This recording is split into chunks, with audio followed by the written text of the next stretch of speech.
मित्रों, वंदे मातरम, जय हिंद, नमस्कार। मैं हूं अनिल यादव। आपका स्वागत है हमारे यूट्यूब चैनल गुरुजी स्टडी अड्डा यूपी टेट के लिए विशेष चैनल पर। मित्रों, आज की वीडियो में हम लोग अध्ययन करेंगे अधिगम के लिए आकलन, क्योंकि मित्रों यहाँ से आपके exam UP TET, C TET, DElEd semester, BEd semester में हर बार एक क्वेश्चन जरूर पूछे जाते हैं। चलिए मित्रों, हम लोग बात करते हैं अधिगम के लिए आकलन।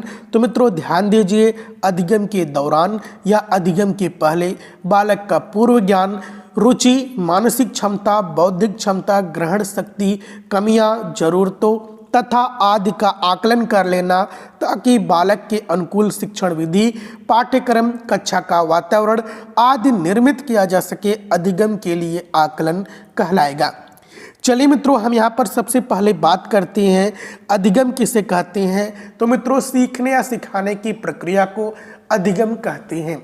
तो मित्रों, हम यहाँ पर बात कर रहे हैं सिखाने के लिए आकलन। सिखाने के लिए आकलन किसका? सिखाने के लिए बच्चों का आकलन। तो मित्रों, बच्चों का आकलन कौन करेगा? बच्चों का आकलन करेगा शिक्षक। और शिक्षक बच्चों का आकलन क्यों करेगा? शिक्षक बच्चों का आकलन सिखाने के लिए करेगा, और जब सिखाएगा तो वह एक पाठ्य योजना तैयार करेगा, और पाठ्य योजना में विभिन्न शिक्षण विधियों को वह तैयार करेगा। क्योंकि मित्रों, जो कक्षा होती है, कक्षा में विभिन्न प्रकार के बालक बैठे होते हैं, इसलिए मित्रों सबसे पहले जरूरी क्या होता है? सबसे पहले जरूरी होता है शिक्षक को बालक का पूर्व ज्ञान को जानना। बालक की रुचि क्या है, बालक की मानसिक क्षमता क्या है, बालक की बौद्धिक क्षमता क्या है, बालक की ग्रहण शक्ति क्या है, बालक की कमियां क्या है। जब इन सबको वह जरूरतों को वह जान लेता है, तो उसके अनुरूप, कक्षा के अनुरूप वह शिक्षण विधि तैयार करता है, जिसमें पढ़ने के लिए कक्षा में वातावरण निर्मित करता है, अच्छा वातावरण निर्मित करता है, ताकि बालक अच्छे से अधिगम कर सके। तो मित्रों, हम इसे ही कहते हैं अधिगम के लिए आकलन। और मित्रों, जो अधिगम के लिए आकलन होता है, यह कक्षा में होता है, और कभी कभी कक्षा संचालन के दौरान होता है। कक्षा संचालन के दौरान कभी कभी शिक्षण विधियों में भी बदलाव किया जा सकता है, क्योंकि बालक की रुचि, योग्यता, क्षमता को देखते हुए शिक्षक कक्षा में ही बालक का आकलन कर लेता है कि बालक किस में ज़्यादा रुचि लेता है, वह कैसे सीखता है, कैसे सोचता है, उसकी बौद्धिक क्षमता क्या है, ग्रहण शक्ति क्या है।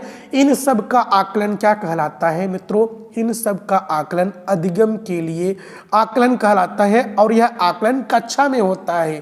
ध्यान दीजिए मित्रों, यहाँ पर हम बात कर रहे हैं बार बार के लिए आकलन, क्योंकि यह आकलन कक्षा में होता है। आगे चलकर आप समझ जाएंगे कि क्यों इस पर जोर दे रहे हैं, अधिगम के लिए आकलन क्या है। अर्थात मित्रों, यहाँ पर एक बात और दी हुई है, यह आकलन सुधार के लिए होता है, इसलिए इसे रचनात्मक आकलन भी कहते हैं। अर्थात यह फेल या पास का आकलन न होकर बेहतर सिखाने के लिए किया गया आकलन है। तो देखिए मित्रों, हम यहाँ पर बात कर रहे हैं कि दूसरा पॉइंट क्या कहता है। दूसरा पॉइंट यह कहता है कि जो अधिगम के लिए आकलन होता है, इसमें बच्चों को फेल या पास करने के लिए नहीं होता है, क्योंकि यह आकलन कक्षा में होता है, और जो बच्चे कमियां कर रहे हैं उसकी कमियों को सुधारने के लिए यह आकलन होता है। इसलिए हम इसे कहते हैं अधिगम के लिए आकलन। चलिए मित्रों, हम बात करते हैं दूसरा पॉइंट है। अब यहाँ पर वही शब्द बदल गया है, अधिगम का आकलन। के लिए और का मतलब अलग अलग हो जाएगा मित्रों, सिर्फ एक शब्द का डिफरेंट है। ध्यान दीजिए मित्रों, अब यहाँ पर हम बात करते हैं अधिगम का आकलन क्या होता है। तो देखिए मित्रों, पहला पॉइंट है शिक्षण अधिगम सत्र की समाप्ति पर यह जानना कि विद्यार्थी किस सीमा तक सीख पाया है, अधिगम का आकलन है। जैसे वार्षिक परीक्षा या अध्याय के अंत में प्रश्न पूछना इत्यादि। तो मित्रों, अधिगम का आकलन उसे कहते हैं जब आपका शिक्षण सत्र समाप्त हो चुका होता है, आप अंतिम परीक्षाएं ले चुके होते हैं, उसके बाद बच्चों का जो रिजल्ट तैयार किया जाता है, जो मूल्यांकन किया जाता है उसकी कॉपियों का, उसे हम अधिगम का आकलन कहते हैं। क्योंकि मित्रों, अधिगम का आकलन होता है, इसमें सुधार नहीं लाया जा सकता है बच्चों का, क्योंकि यह अंतिम निर्णय होता है, अंतिम होता है। या हम कह लें, जब अध्याय समाप्त कर लेते हैं उसके बाद अंत में जो प्रश्न पूछते हैं, तो यह अधिगम का आकलन होता है। जबकि मित्रों जो अधिगम के लिए आकलन था, अधिगम के लिए आकलन में कक्षा जब चल रही होती है उसी समय इसका आकलन कर लिया जाता है और जो कमियां आती हैं उसका सुधार कर दिया जाता है, उसमें सुधार कर दिया जाता है। इसीलिए इसे हम अधिगम के लिए आकलन कहते हैं। जबकि मित्रों जो अधिगम का आकलन होता है, अधिगम का आकलन आपके सत्र के अंत में होता है, यानी कि हम कह लें जो अंतिम परीक्षा होती है, वार्षिक परीक्षा होती है, तब हमारा अधिगम का आकलन किया जाता है। जो हम कॉपी लिखते हैं उसका मूल्यांकन किया जाता है, मूल्यांकन के बाद जो नंबर दिया जाता है यह अधिगम का आकलन होता है। जब मित्रों आप बोर्ड की परीक्षा दे लेते हैं, आपकी कॉपियां चेक करने टीचर बैठता है, तो उस समय तो आप में कोई सुधार तो वह नहीं कर सकता है, आप जो लिखे रहते हैं उसी के अनुरूप आपका नंबर देता है। यह कहलाता है अधिगम का आकलन। चलिए मित्रों हम बात करते हैं, तीसरा पॉइंट है देखिए मित्रों अधिगम के रूप में आकलन।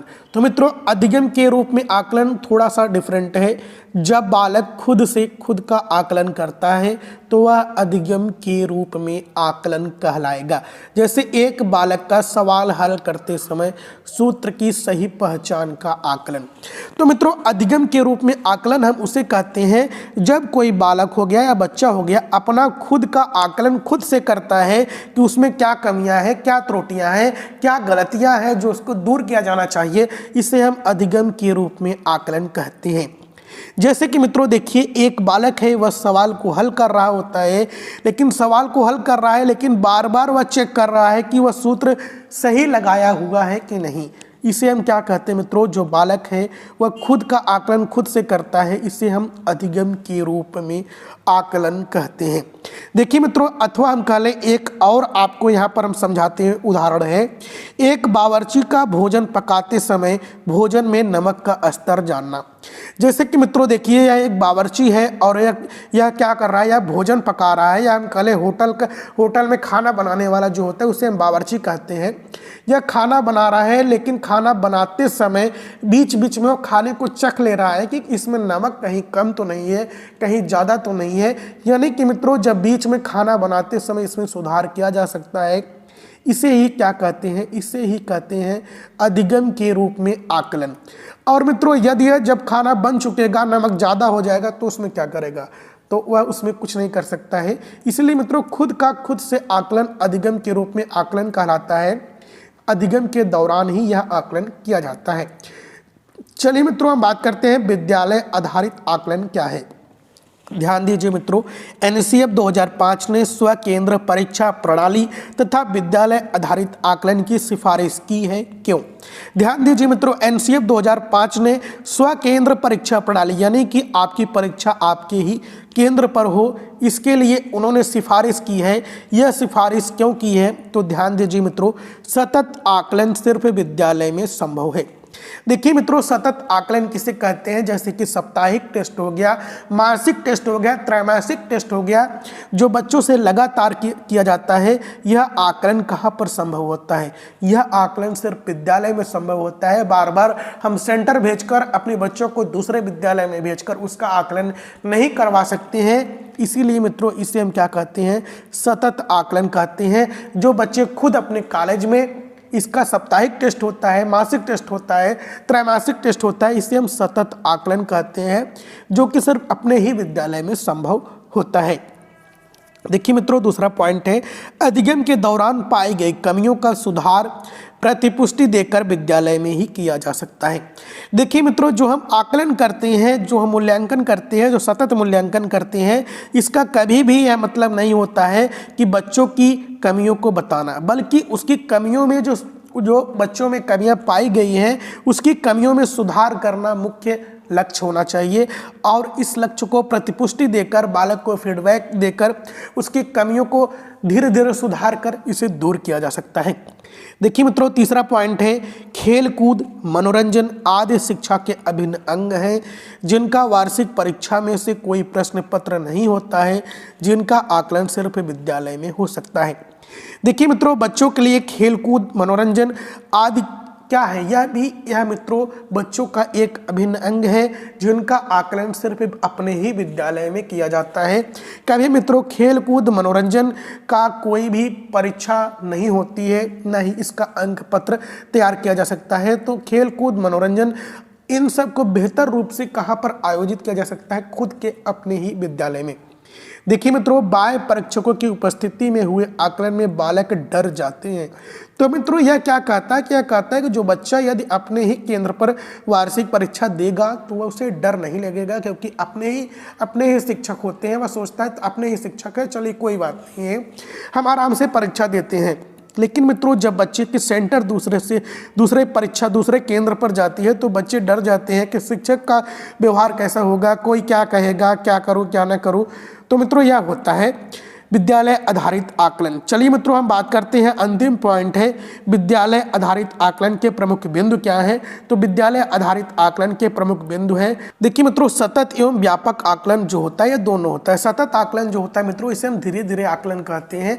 यह अंकल है जैसे कि मित्रों साप्ताहिक टेस्ट हो गया, त्रैमासिक टेस्ट हो गया, मासिक टेस्ट हो गया, बच्चों का लगातार हम आकलन कर रहे हैं टेस्ट के माध्यम से, इसे हम सतत आकलन कहते हैं। जो व्यापक आकलन होता है मित्रों यह वार्षिक परीक्षा होती है जिसे हम व्यापक आकलन कहते हैं।